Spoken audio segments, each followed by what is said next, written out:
Research that has been done on motorcycle accidents shows that the overwhelming majority of crashes with motorcyclists are multi-vehicle accidents. In other words, a car, usually turning left in front of the motorcycle, is responsible for at least 60% of the crashes. One of the things that we found when we did some more recent research here in the state of Washington, and Idaho and Oregon did essentially the same survey right around the same time, and what they concluded was that over 60% of the accidents are single vehicle accidents. So we don't know why we're different from the rest of the country, but we are.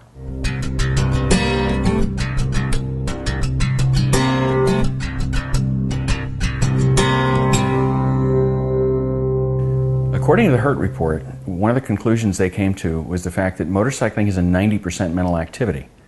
And the problem, as I see it, with motorcycle safety training up to this point in this country is it's all in a parking lot.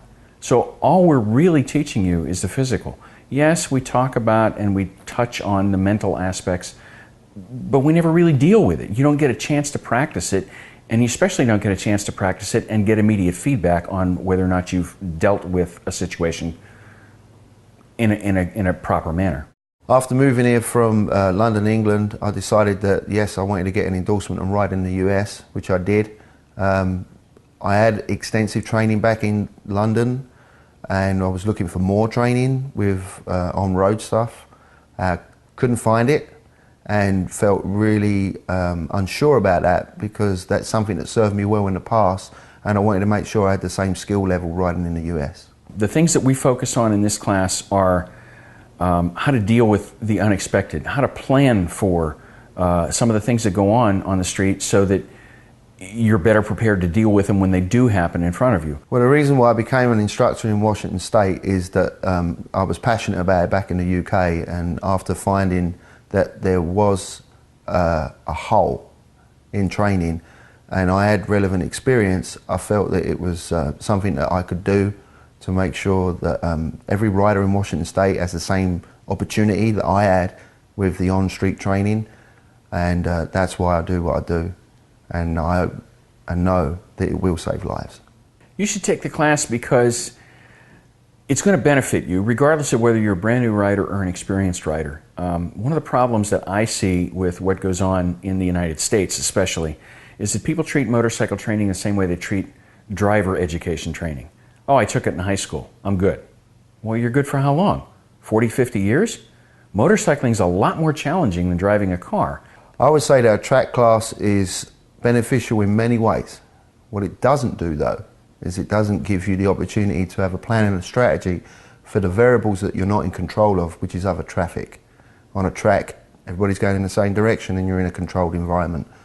That's not what you are when you're on the road. You need tools, mental tools, in order to deal with those situations. Like I said, I've been dealing with motorcycle safety training for over 20 years, and it's always been something in the back of my mind that we're not really dealing with that 90% mental function of riding, and we really need to get people out on the street. And the biggest problem up to this point in time has been the fact that there just was no insurance coverage. And I worked with a couple of different insurance companies and finally found one that would put together coverage for an on-road course. That was part of it. The other part of it was the fact that when we teach the novice rider class, where we're actually taking people in and this is a motorcycle, here's where the controls are, and by the end of the 2 or 2.5 days, they should have enough knowledge to pass the endorsement class. The feedback we keep getting from the students is constantly, nice class, wish we could have gone on the street. So the course that we've developed is definitely more personal, in the sense that the class size is smaller. There's only 4 students and 2 advisors per class. There is more detailed focus because we're actually analysing and observing from the rear and also demonstrating from the front good riding technique. I wrote the basis of the curriculum, and then I brought Chris Johnson from WMST in to basically add the riding portion to it. And he has that expertise, where my expertise is more along the writing of the actual curriculum and developing the classroom material. In short, the course works where you will do a classroom session that will really challenge the brain and actually give you some interactive games, if you want to call them, to start that hazard awareness and inattentive blindness and distractions and things like that. And then we actually take you out riding on the road, where you'll have the opportunity to observe an experienced rider that's been trained, and then get personal feedback from an advisor from the rear in order to make sure that you're doing the best to your ability. I think the average motorcyclist, especially in this country anyway, they're told when they take the novice rider course, assuming they take any training, that there's 3 basic lane positions, and they tend to pick one and stay in it all the time.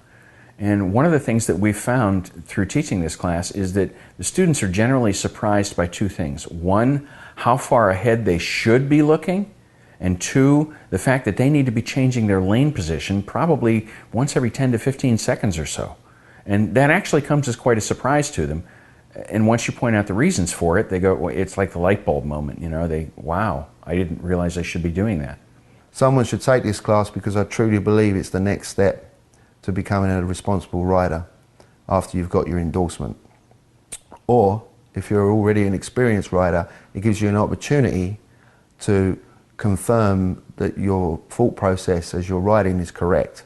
And the one thing I teach, even with a novice class, is that a good rider is someone that continues to seek education at all times.